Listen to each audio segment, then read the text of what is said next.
drinking, I'm mixing everything that I see in front of me. You get me higher, so higher. C'est la vie. I'm lifted, I can't let go of this moment. Always in motion, like the floor of the ocean. Oh, wherever we go, it's up. Wherever the wind blows, it's us. I'm feeling like a million, I can't let you fuck it up. When we step in the building, we ain't with it, so you better check your ego. Just leave it at the door, cause I can see you through the people. I don't need an energy, I'm cool on all these people. It's up wherever we go, it's love wherever we go, and everybody knows it. Better check your ego, just leave it at the door, cause I can see you through the people. I don't need an energy, I'm cool on all these people. It's up wherever we go, it's love wherever we go, and everybody knows it. Let's head back to the Sofitel, views of the ocean with a ship sail. Wave au revoir to your old self. What's going on, everybody? Happy Sunday. Excited to have you guys with us right here on the Betting News Network. This is the All Sauce team for your saucy Sundays. That's V-Sauce. My name's Sweatpants Jesus. We're missing our third horseman today. Producer Sook is ootin' a boot on the town on a beautiful Sunday. Excited to have you guys here celebrating Memorial Day weekend with us. We got a big day of hoops today, dude. A lot of WNBA games, and obviously we've got Game 3 in Indiana today between the Knicks and the Pacers. How you doing, Sauce Man? Dude, doing fantastic, even though my voice doesn't sound it. It's been a fantastic weekend, and it's one of those Sundays where the Advil and sunglasses tend to come out. Yeah. Actually, should we do I saw you got him in front of you. Should we be I said, yeah. should we be those guys today? It's one of those days. You know what I mean? them days. It's a little too much sunlight. Hey, V's in LA, enjoying life, living large. Excited to have you guys with us wherever you guys are tuning in from. Yep, Sook is in the shower, Chef. Indeed, that is exactly where Sook is. Thanks for stopping by, guys. Hope you're having a fantastic Memorial Day weekend. As I mentioned, we got a little surprise dropping on the timeline for you guys in honor of Memorial Day, so look out for that a little bit later today. Massive day of sports, huge day of motorsports as the Indianapolis 500 is going off today. The Coca-Cola 300, I think is what it's called in NASCAR. And then obviously the Monaco Grand Prix is happening right now over in overseas. So big day on the motorsports, but we're going to be talking about the hoops right here on the channel, brought to you by our sponsors at BetOnline. You guys know the deal. You can bet everything with BetOnline with that QR code above Mr. V-Sauce's head. And we're excited to have you guys here ready to rock and roll. Yeah, you got to eat something first before the Advil. But Dr. V knows that because he's a doctor. So he knows. Electrolytes and junk food have already been thoroughly gotten into. I'll say that. Absolutely. Now we're following it up with some Advil and some caffeine. There you go. Rock and roll. Thanks, chat. Thanks for dropping by and hanging out with us. Hello, Chef. Hi, Chefrey. So excited when Chef's in the chat. Yeah, V's looking majestic today. V's in a different place with a few little extra angles, and you guys are going crazy. Maybe I should move locations and see what everybody says about me. Yeah, vibes are high. We're going to talk about a little bit of what happened yesterday between the Wolves and the Oklahoma City Thunder, and then we're going to talk some WNBA. Like I said, 4 WNBA games today. I've got a few plays circled and a few plays written down. NZ just posted some scribbles at bettingnews.com for you guys as well. And then we're going to finish off the show with V and myself talking about the Pacers and the Knicks and giving you guys some plays. We're going to cook a parlay, a little SGP, and then maybe a little lotto for the vibes before we get out of here as well. Let's talk about yesterday, man. It was a wild game. Obviously, the Wolves needed to respond back in Target Center, down 2-0. And then, I don't know what much better of a response do you want than that. They absolutely clapped the Thunder. I think they ended up winning. I don't know if they ended up winning by 40, but they were up 30-40 a majority of that game. There was never a doubt that they were going to win that game. 2-1, new series. What's your kind of takeaway from what went down yesterday in Minnesota? We kind of talked about it on Friday, and I said this. I was like, you don't win a series until you win a game on the road, right? And this Thunder team hadn't done that yet. The Timberwolves have been really good through the playoffs. They got punched in the mouth in both games 1 and 2, but they responded. And I think they responded in a big way. Julius Randle, 24 points, I think 6 assists or 5 assists, 5 rebounds. Then you got Anthony Edwards, who had another big game. Was it 38 points or something? 30 points, 9 rebounds. And they didn't even have to play the fourth, really, right? Most of the Thunders didn't even touch the floor in that fourth quarter. And it just goes to show, not only is this a game of runs, but each and every series is just, it's all about runs. And Minnesota went on a crazy run in that first quarter. 16 first quarter points for Anthony Edwards compared to the entire Thunder scoring just 14. They came out angry and they played like it. It was really fun to see, and I'm excited to see that this series might go a little bit longer than Sook expected. Yeah, Sook's not here today, and he's obviously, his glasses are getting more and more Thunder colored as the postseason has gone on. But I kind of I didn't expect them to win by that much. I don't think anybody can tell you that they thought they were going to come in and win by 42. But I expected them to respond at home, back against the wall, and they did. My question is, what do we think now about the Thunder? I mean, you and I have kind of been on the fence about this team and not putting them on the pedestal quite yet in comparison to some other people, so concluded. But they had a bad night last night. It happens. It's not like we have to take and change the narrative completely. But when you lose by 40 points, and SGA didn't really look like SGA last night, they got railroaded from the beginning, so they never really got back into it. And then those guys sat for them most of the majority of the second half. But any concerns about this, what this could mean moving forward? I mean, I feel like if the Wolves come out and win game 4, we got a totally new ball game, man. The inner Thunder hater in me wants to say that, yes, this changes everything, but the Thunder have been really, really good. We saw this with the Denver Nuggets, and it seems to we go back and forth. They lose big, and we're kind of ready to sell on this team, and then they win big, and they show us, hey, wait, they're the favorites to win the championship. But I do think that this is going to be a series that goes back to Oklahoma City 2-2.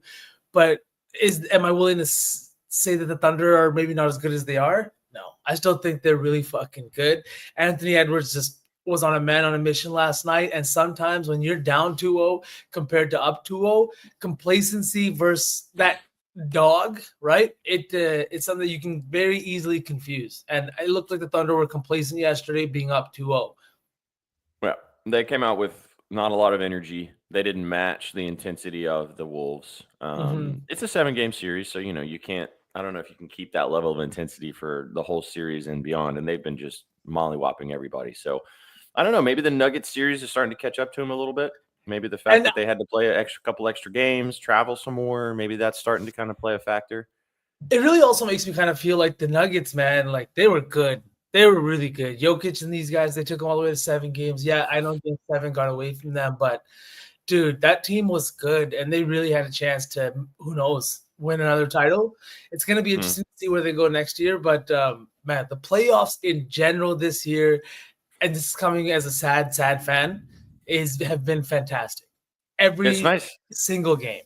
It's nice now because, you don't have to worry about your team anymore. We've all posted all the memes of when your team's not involved in the playoffs anymore, you can just sit back, relax, and enjoy. And be KD flying down the Cabo slide, enjoying the playoffs. Yeah, having some fun. Exactly. And honestly, it's been fun. Like you said to me after game 1, and I'm sitting there just of the Knicks Pacers series, having a great old time. You're like, it's too early. And I'm like, not when you're a hater. When you're a hater, you can hate after game 1. You can hate after game 2. You can hate after the first quarter. It doesn't matter. You do what you want. You can hate when you want. What up, BZ? For sure. Hey, chat. One thing that I think is interesting about this, and then we can move on and kind of talk about today, but we said this after game 1 and game 2.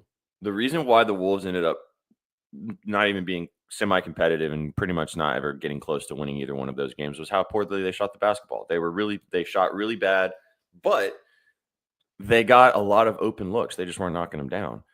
In game 3, they knocked them down, and we saw the result of that. So I don't know. It's going to be interesting to see if it was an anomaly or if this was a trend that is, if the Wolves are hitting shots, these games are going to be a lot more interesting, and this series is going to get a lot more interesting moving forward. And we're going to find out a lot in game 4, I think, in that regard.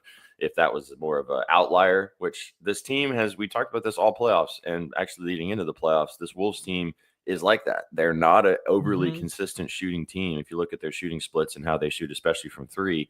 So this is not something that's outlandish, but when they hit, Oh, they smack. And we saw the result of that last night. So I'm interested. Game 4 is huge. Mm-hmm. It's funny, and it's as a fan, when that regression switch flips and all of a sudden regression hits one team, but the other team all of a sudden coming off 2 back-to-back bad games, that's when you get these 40-point blowouts. 100%. The last thing too is that, and like you mentioned this when you were talking about it, is that Julius Randle bounced back. You kind of expected him to bounce back, but I liked everything that they had to say about the what happened with him, about Chris Finch talked to him after the game, explained to him why he sat. Like, it seemed like their situation could have been a little more dramatic based on just getting sat and stuff like that, being a superstar. But it sounds like they dealt with it appropriately. Randall felt fine about it, and they moved on. And he came out and played great in Game 3, and he responded. And we're going to see if we got a similar situation today with Cat, because Cat's kind of in the same boat that Julius Randle was last game as well. And we're going to find out what Cat does today in Game 3 if he bounces back and responds. Yeah, we'll talk about that when we get to that game. But, man, the 4 minutes in the fourth quarter for Karl-Anthony Towns, the starting of Mitchell Robinson in the conference final. Oh, we'll get to it. Let's just jump into it now. We don't have rules. We can figure out, do this how we want to. We'll talk about this game. We'll finish off the show talking about the dub. I've got a couple things mentioned. I don't think, V, do you have any WNBA you want to mention today? Did you dive into the live at all? Not yet. It's coming chat this summer and into the fall. We are going to be betting the WNBA. I will have more stuff out. It's just I've been so locked in on these NBA playoffs. It's been so much fun to watch that I haven't even I'm watching the odd WNBA game, but those are mainly Indiana Fever games. Like, who am I lying? Sure. Well, all right, then I'll do mine real fast then. I've got 2 plays for you guys so far in the WNBA. I might post a couple more. Like I said, Enzi's got some scribbles for you guys out there at bettingnews.com. You can go peep those. He wrote about the Sky and how much he hates Angel Reese. I'll just give you a little preview. No, he didn't. He wrote about the Sky game, though. I have 2 plays. The first one is kind of an auto bet for me. I bet it last time we talked about this, chat, and I smacked with ease. I even posted a little clip of the video of it. Skylar Diggins. I really like Skylar Diggins. I love what she's doing for the Seattle Storm right now. It should be a good game today between the Seattle Storm and the Aces. I think the Storm could have a little cheeky chance to make some noise this season. I really like this team. They're great defensively. They're one of the best defensive teams in the WNBA. They got a lot of dogs on defense. Gabby Williams, etc. Ezzy is really good defensively as well. And Skylar Diggins has been playing like an absolute menace to start the season. I told you guys last time she's going to start to flirt with double-doubles or get double-doubles. Last game, she had 27 and 14. Absolutely smacked. It was an easy bet. I like her again today. Give me the 27.5 PA. This was 24.5 last game. She smacked it with ease. They bumped it up 3 points. I don't care.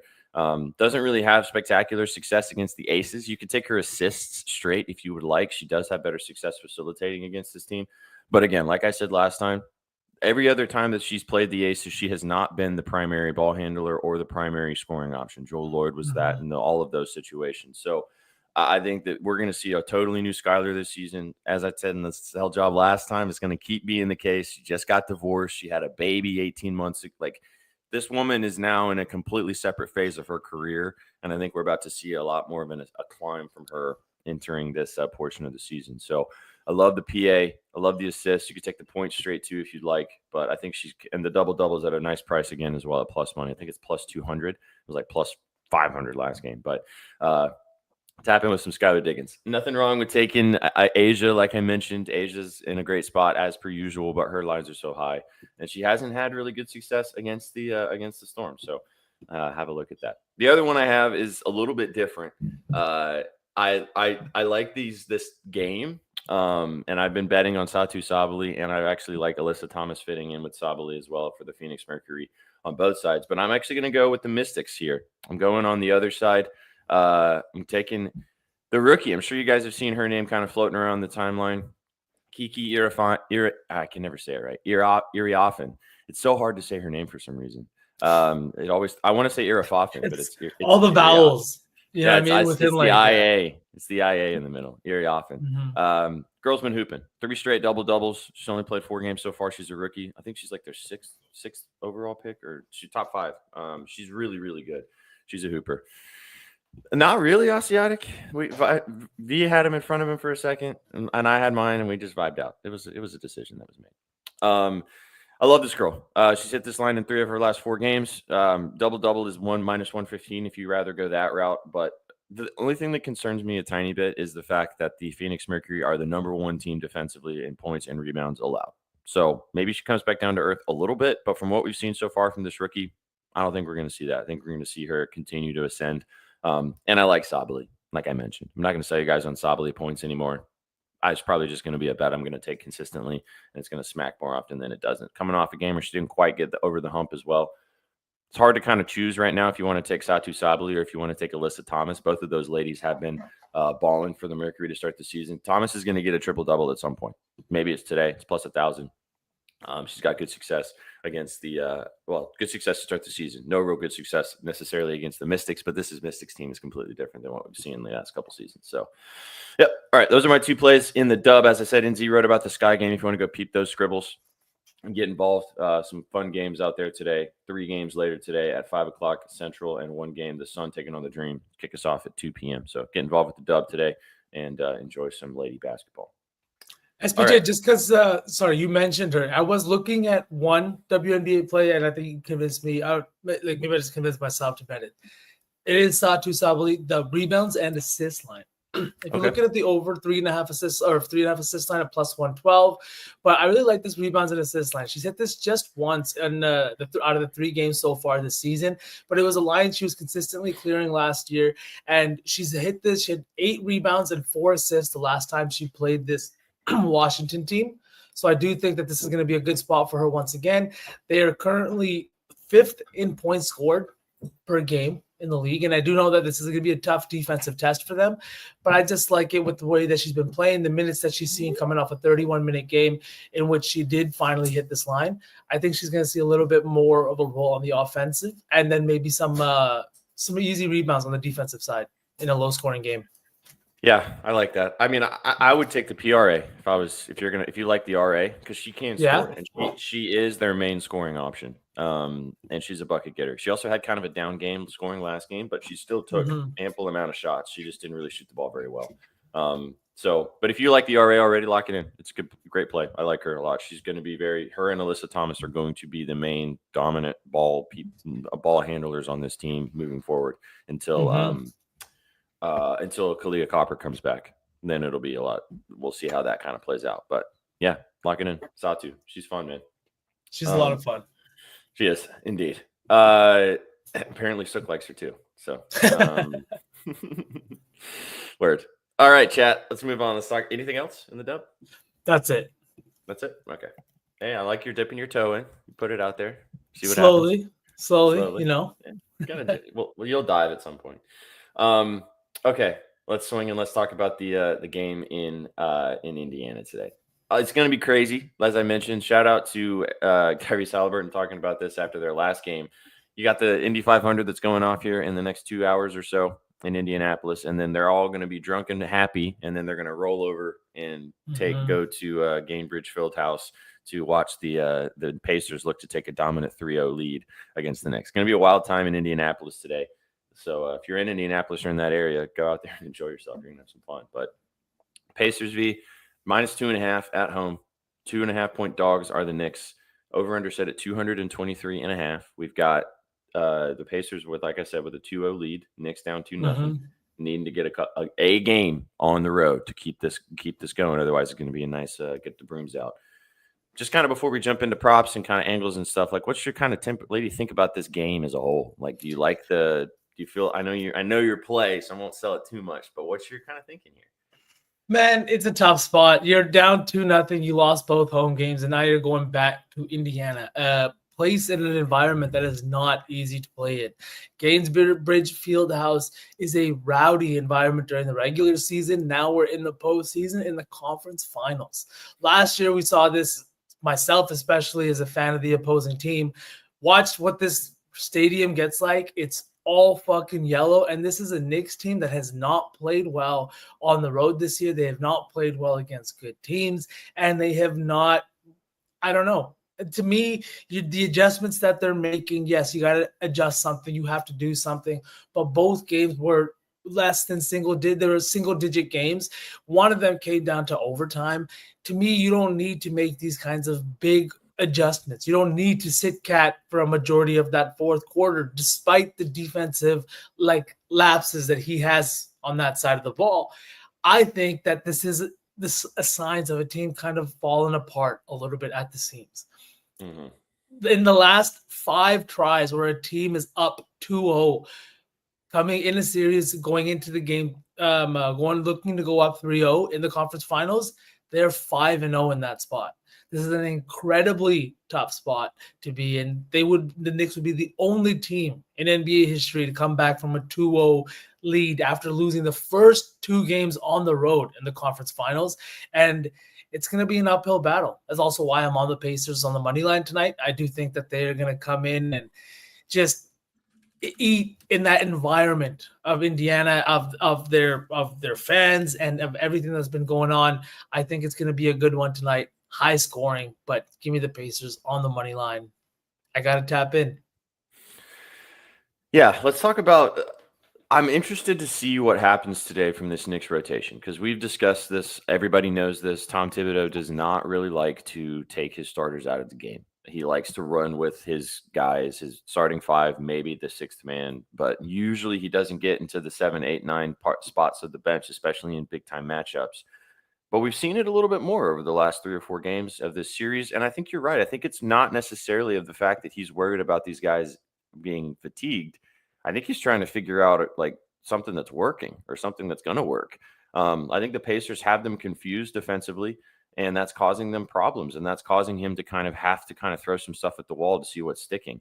That's why we might see Josh Hart not start today. We might see Mitchell Robinson start today, which is kind of the rumor that's rolling around, which I think could actually end up being the case. So Josh Hart could be coming off the bench today. And that's because Mitchell Robinson provides a different angle that the Pacers have to deal with defensively. I mean, obviously, offensively, he's not really something you're super worried about unless you're except on the offensive glass. But I think that he's just trying to kind of adjust to what the Pacers are doing because obviously them just going toe for toe with them has not worked so far.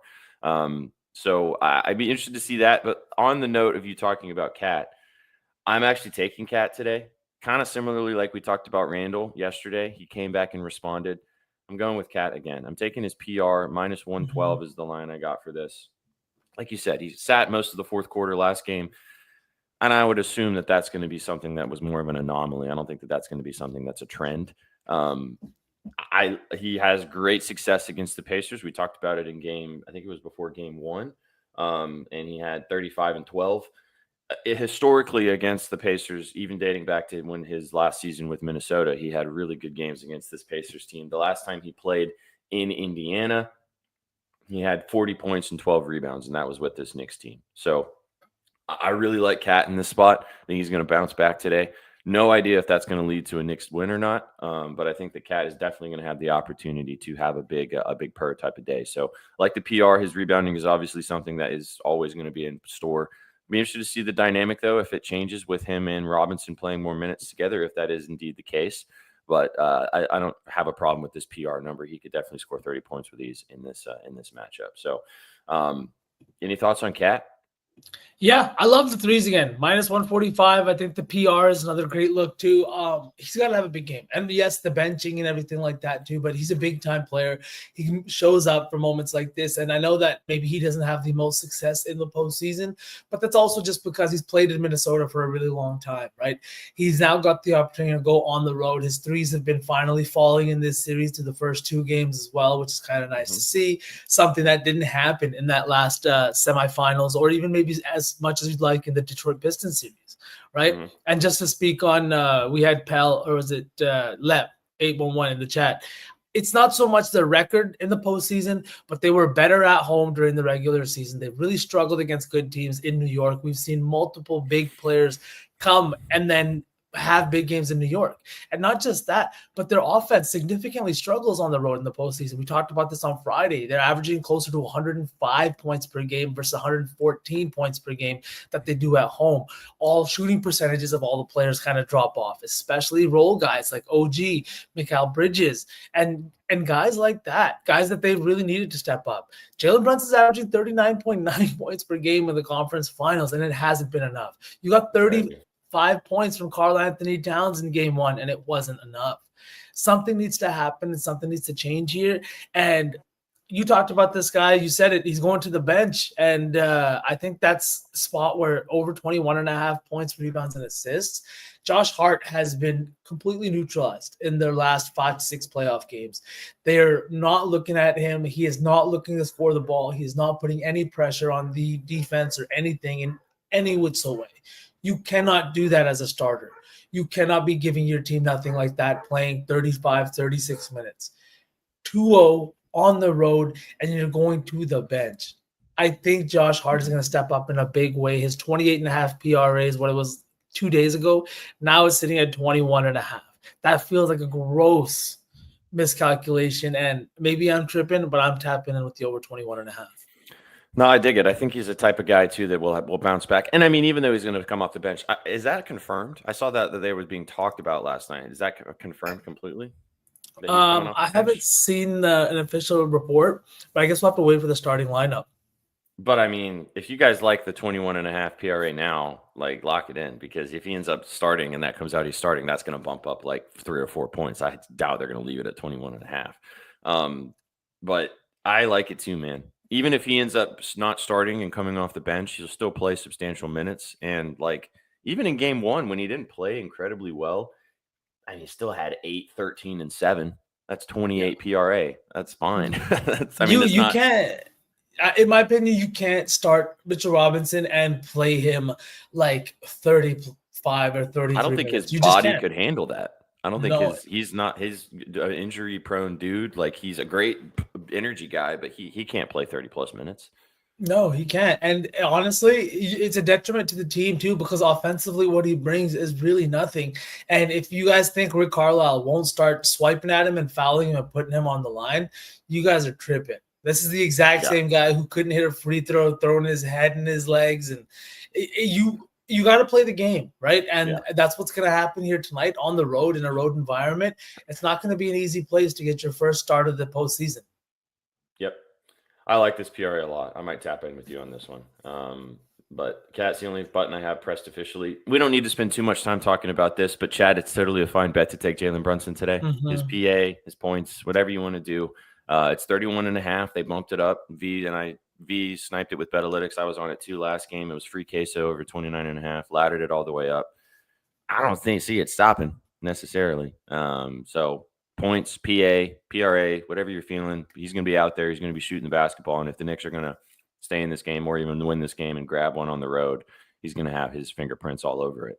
So I gotta agree with that too, because it looks like the Pacers have just decided that they're gonna guard him one-on-one, whether it's Nembhard, whether it's Naismith, whoever they've got out there at the time, they are gonna guard him one-on-one. They're not gonna double him. They're not gonna do anything like that because Jalen Brunson can be going off, but with like 40 points and the team still scored like 105 or 106 points in that last game.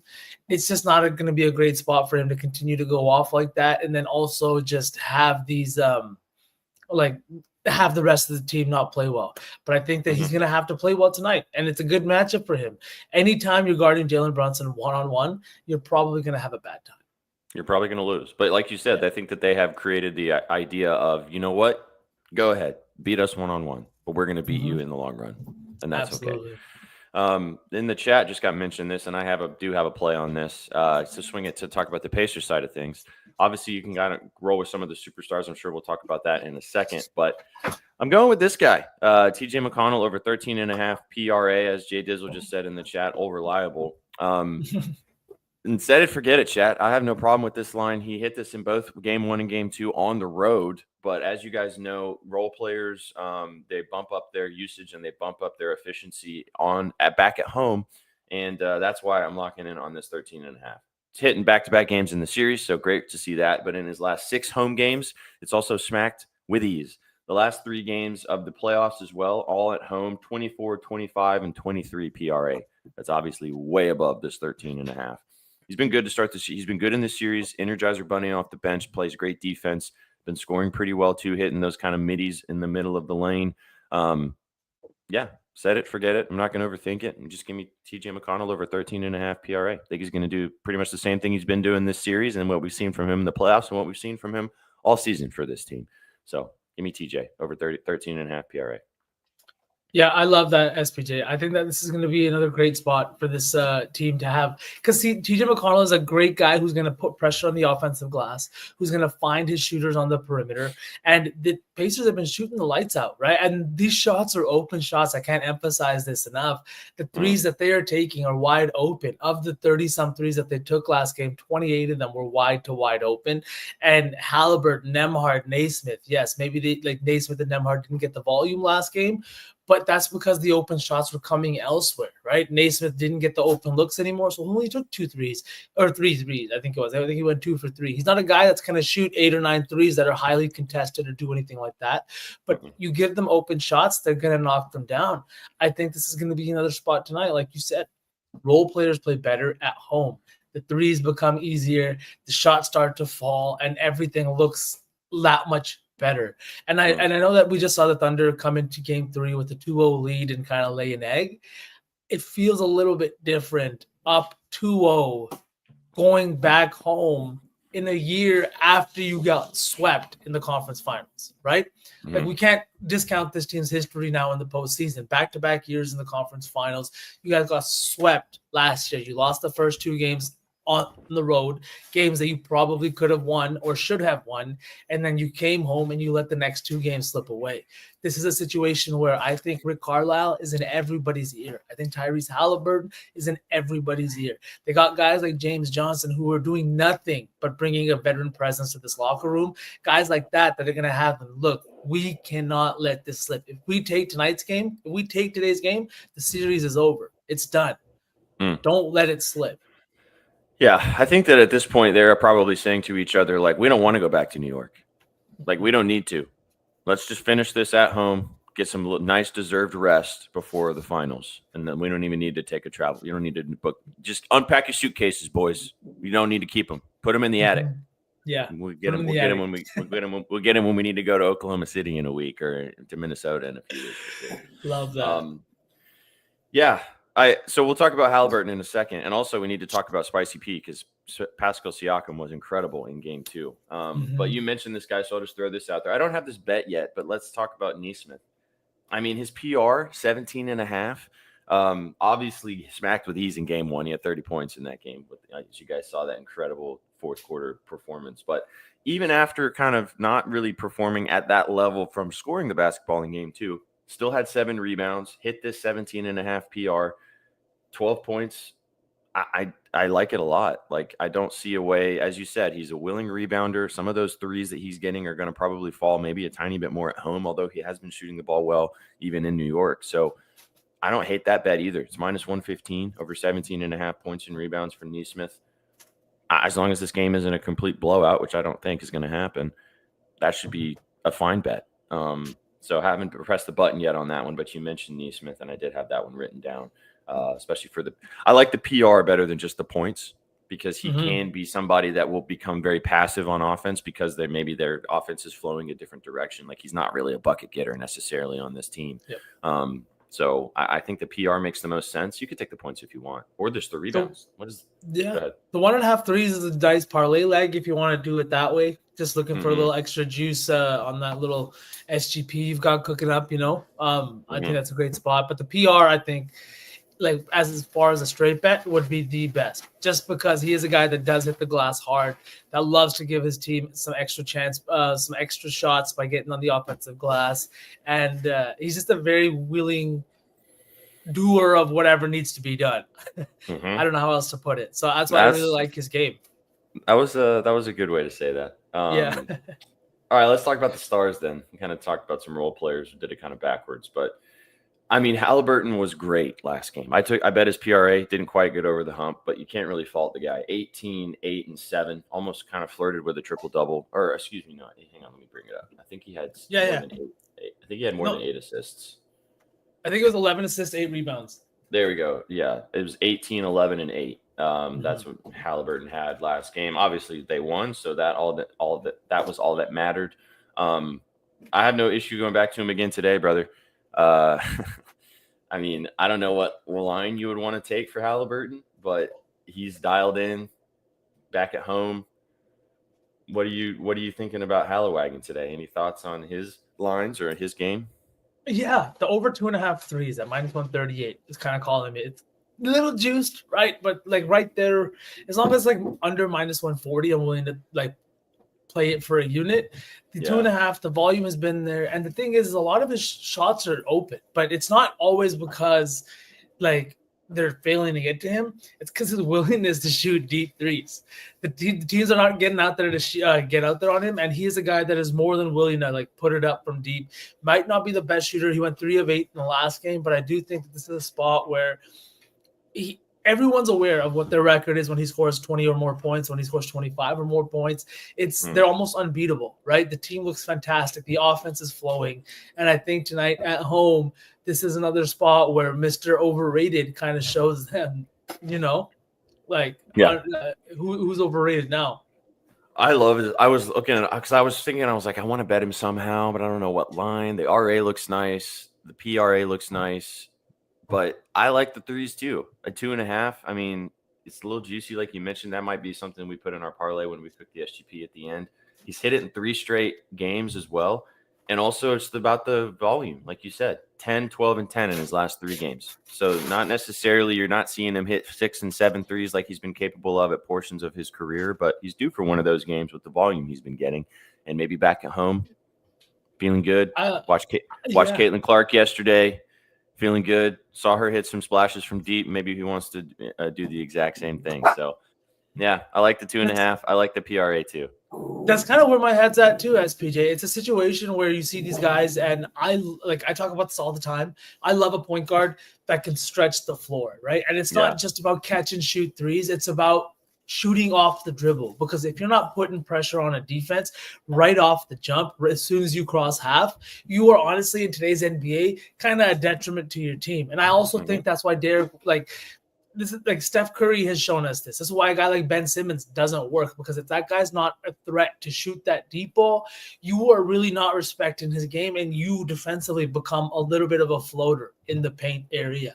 It's also why, like Owen's talking about right now, Josh Hart, that same guy, he's not putting any pressure on the defense, because not only is he not scoring, but there's not a willingness to shoot the ball. That willingness to shoot the ball needs to be there sometimes, because SPJ, as a hooper, luck has a lot to do with it sometimes. Of course. Right? Sometimes people are going to miss open shots. You're going to miss 100% of the shots you don't take. Exactly. But shooters shoot. And that's what these guys need to do. And that's what Halliburton's done in these games and in the postseason. And I think he understands that. I feel like he's got a deep understanding of the game. It's what makes him such a good point guard. And I'm really excited for this game tonight. Like really, really fucking excited. It's going to be an electric environment for sure. And we did talk about Josh Hart. B kind of just touched on it there for a second. He does have beans on the PRA. I like it too a lot. Definitely worth looking into for him, even though he might be coming off the bench. So just to answer that question, the points is a fine look. The PRA feels like the best way to bet it if you really want to go that route, because of his rebounding and facilitating, if he does have kind of a meh shooting performance as he has done over the last few games. But yes, we already talked about it a little bit earlier, but there's your answer to that question right there.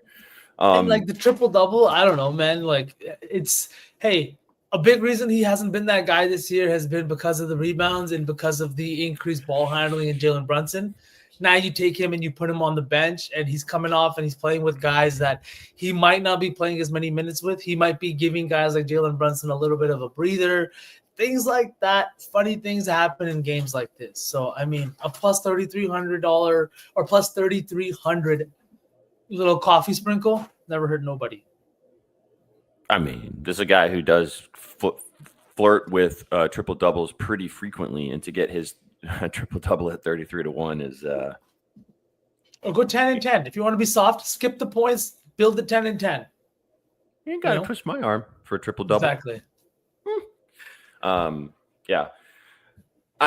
One thing I don't feel confident about today is Spicy P. And I know he was fantastic last game. Like, fantastic. So I'm not going to fade him. But I think that was a little bit of an outlier from what we see in the rest of this series. I don't think we're going to see a blowout performance like that, but like we saw last game. But he was awesome.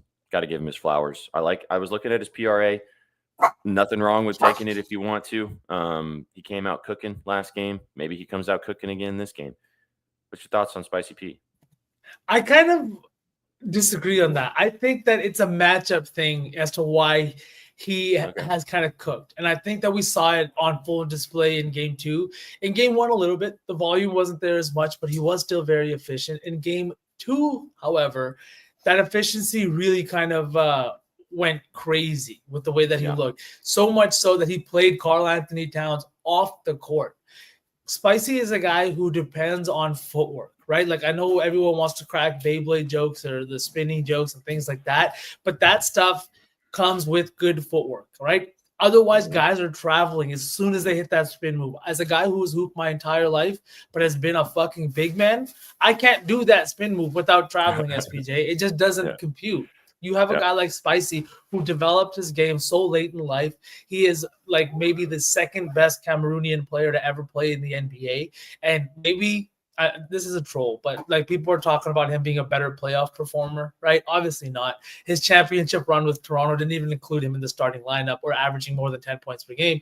But he has been a great guy to lean on in times when they need a bucket in this series or in the playoffs in general. We saw him have big games against both the Cavaliers and the who they play in round 1?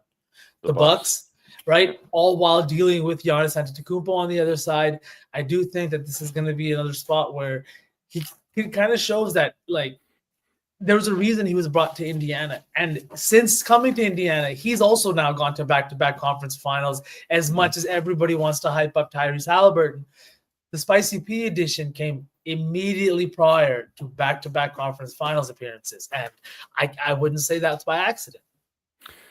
Yeah. As a hooper who is somebody that kind of emulates his game a little bit, I love the spin move. That was one of my favorite moves because I'm kind of a lengthier ball player like that. So I can do that without traveling. But I spin and the guys at the basket before me somehow. Oh man! When I played it at the Y, when I would go and hoop at the Y with some guys, they would always they would know that I was going to do that move. It's like my go-to. But yeah, he was great. 39 points last game. I don't know if that's necessarily going to happen again in this one. You got to think the Knicks are going to adjust a little bit. And that's maybe one of the reasons why Mitchell Robinson might be starting this game in comparison to Josh Hart for the size down low to deal with Siakam and deal with Miles Turner.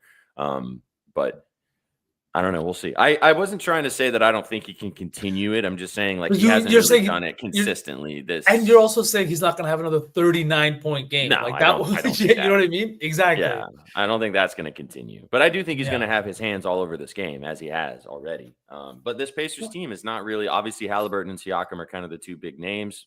But we talked about this the entire season with this team. They are kind of they do not rely upon one person to just go get you a bucket. They run their offense. They are pass and move, pass and move, pass and move, pass and move, pass and move, get easy buckets in transition, push the tempo, push the pace. Yeah, Halliburton's going to have his ISO possessions. Yeah, Siakam's going to have his ISO possessions. But, Nembhard has his moments. Nesmith has his moments. Turner has his moments. Like, this team is very much so a team in that regard. Whereas on the other side, it turns into sometimes, hey, Brent, hey, Jalen, just go get us a bucket, please. And defensively, they have stepped up tremendously. Like, we got to keep talking about this. They have the number 1 perimeter defense in the NBA playoffs. They had a top 7 defense for this from January 1st all the way to here. And they had the second best record in the NBA behind only the Oklahoma City Thunder since January 1st and rolling into the postseason now. This team has 2 losses in the postseason so far. They have been absolute fucking dogs, scoring the ball, playing on the defensive side. That being said, what is the read on Mitchell Robinson today? Like, are we willing to dabble in anything Mitchell Robinson, the rebounds? Because, like, he's been causing havoc on the offensive glass the same way he did in round 2, the same way he did in round 1 somewhat. But like round 2, as a guy who had to watch him kill his team, it was not fun, right? And he's been doing the same thing in this one, getting them multiple chances on the offensive glass. Does he do it again tonight? Or does it switch up now with him getting the start? Like, do things get weird? I don't know, man. It's tough because obviously we're not going to back any of these situations off of data because we haven't seen this happen. So we don't know what's going to happen. 29 minutes though, last game, like you said, they definitely leaned on that, what he brought to the court in comparison to what the Karl Anthony Towns and Josh Hart connection was doing. 29, he had 9 boards, 6 points. He hit his PRA of 14.5, which is what it is right now. I don't hate it. I don't want to bet it, I don't think, because we could see him start and then him get played off the court too, depending upon, what the deal is. But I don't know. I don't want to bet it, I don't think. I think it could be. He had 19 rebounding chances last game and 9 boards. So I don't hate that. Maybe the boards would be the best angle to take. What's the line? 9.5 for plus money. It's like who knows? It's so hard to tell what's going to happen with the playing time.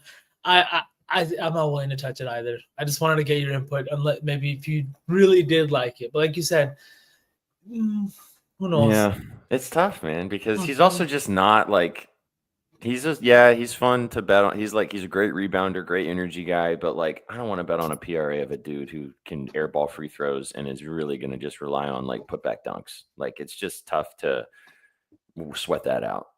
It is.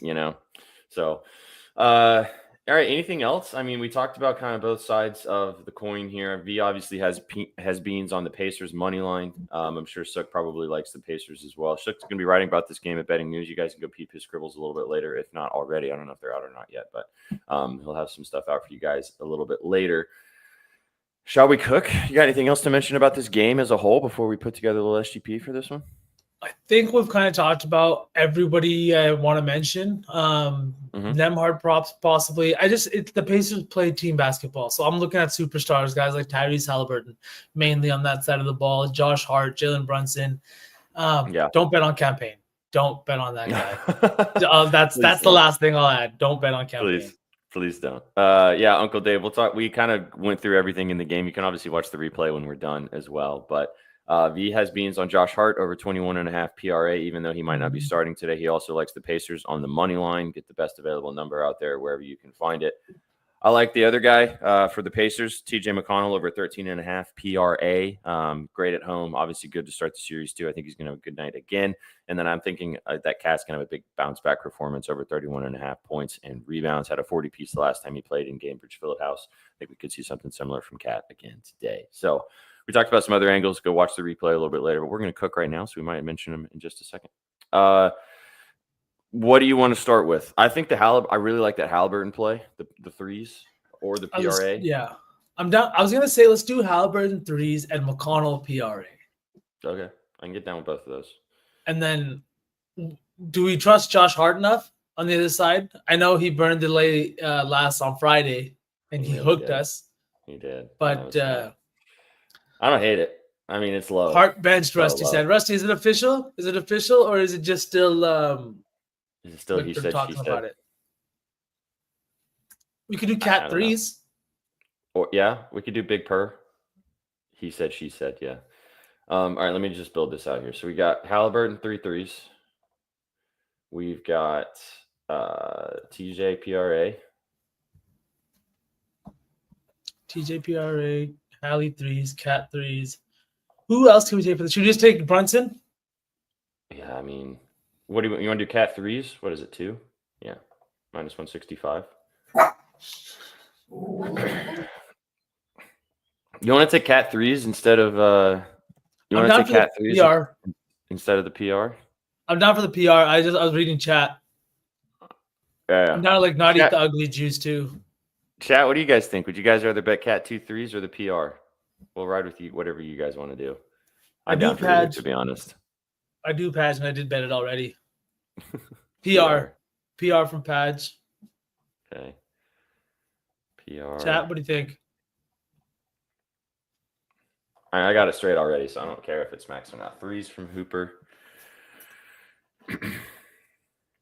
My vote goes to Bridges. Okay, Brendan, your vote's been rescinded. Oh, Your vote's jeez. been rescinded. London Bridge is falling down.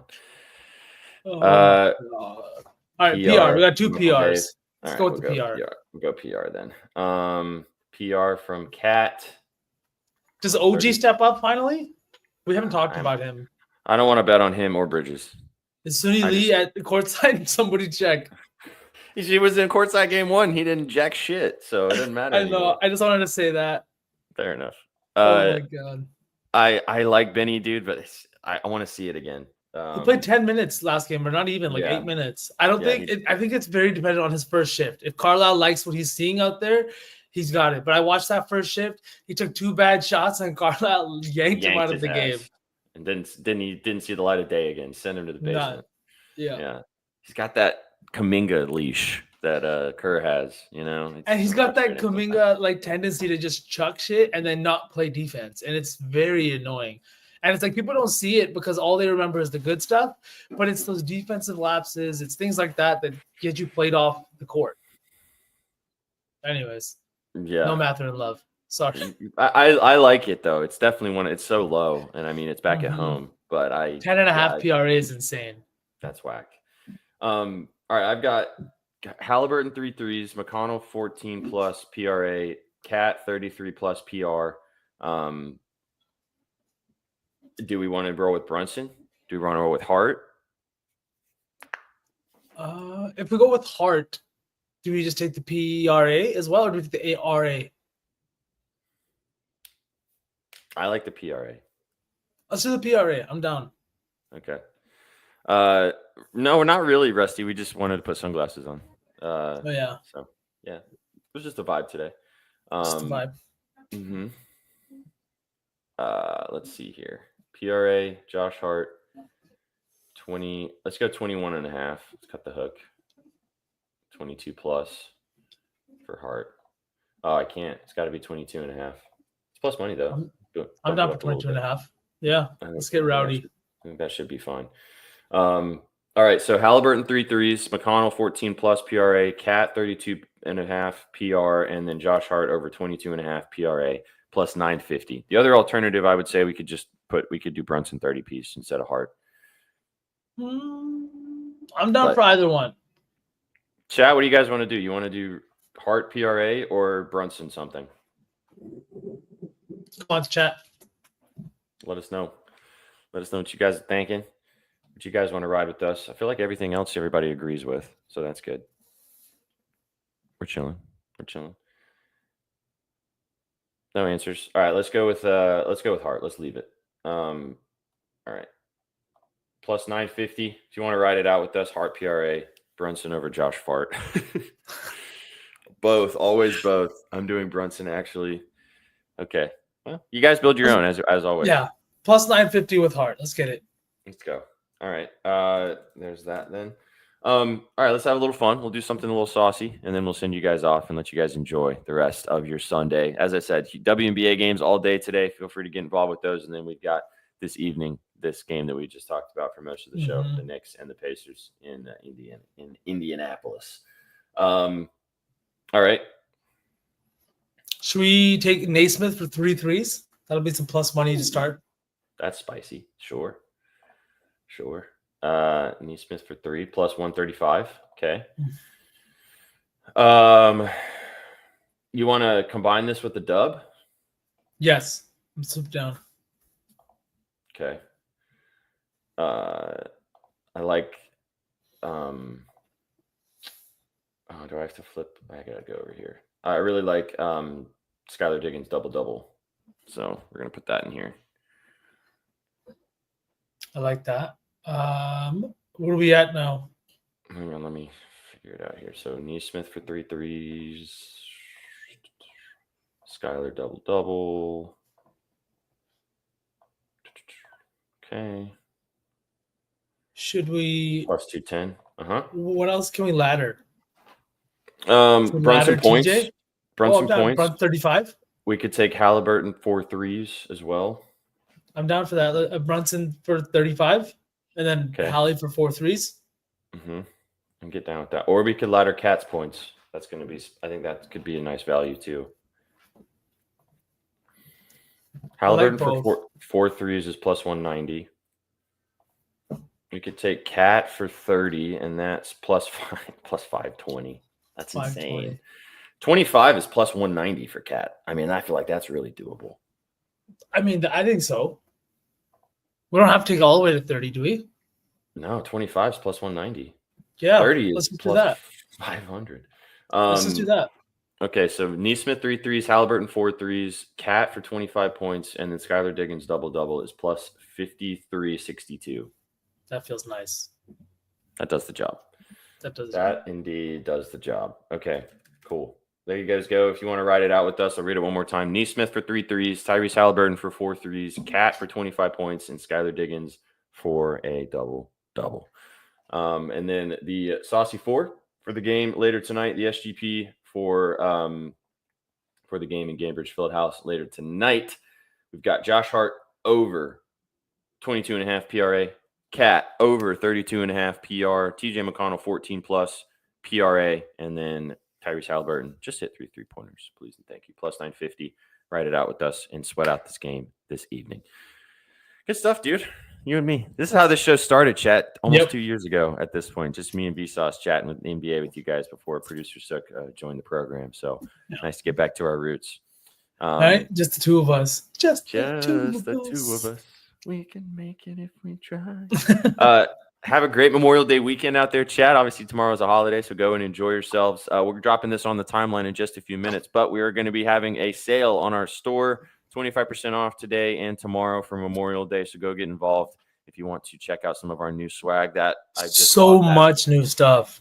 So much new stuff. I just bought that Vibes shirt down at the bottom right. There's obviously the Up Your Unit stuff. You guys can get involved. We got a new fun mug because fun.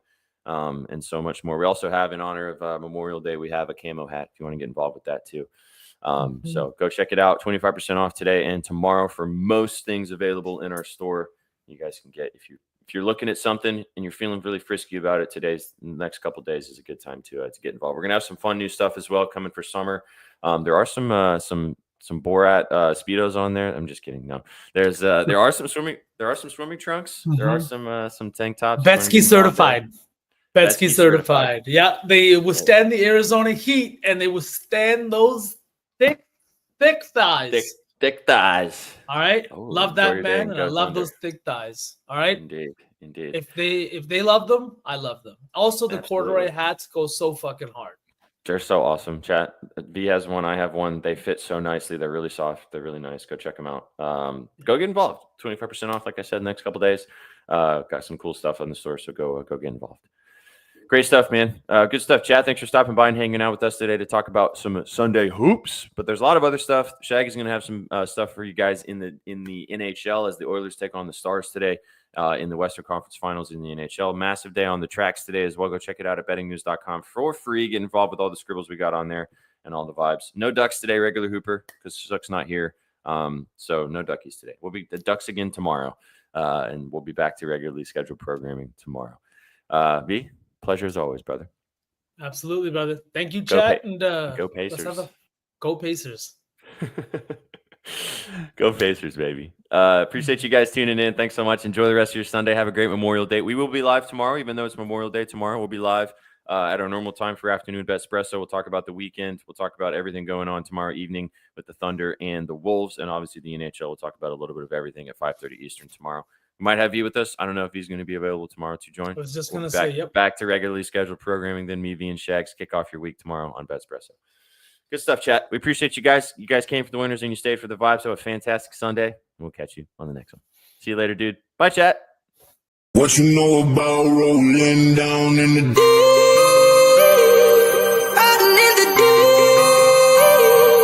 Down in the deep. Now I know y'all be loving this shit right here. Rolling. What you gonna do? Rolling. What you gonna do? Down in the rolling. What you gonna do? Right, y'all be loving this shit. What you know about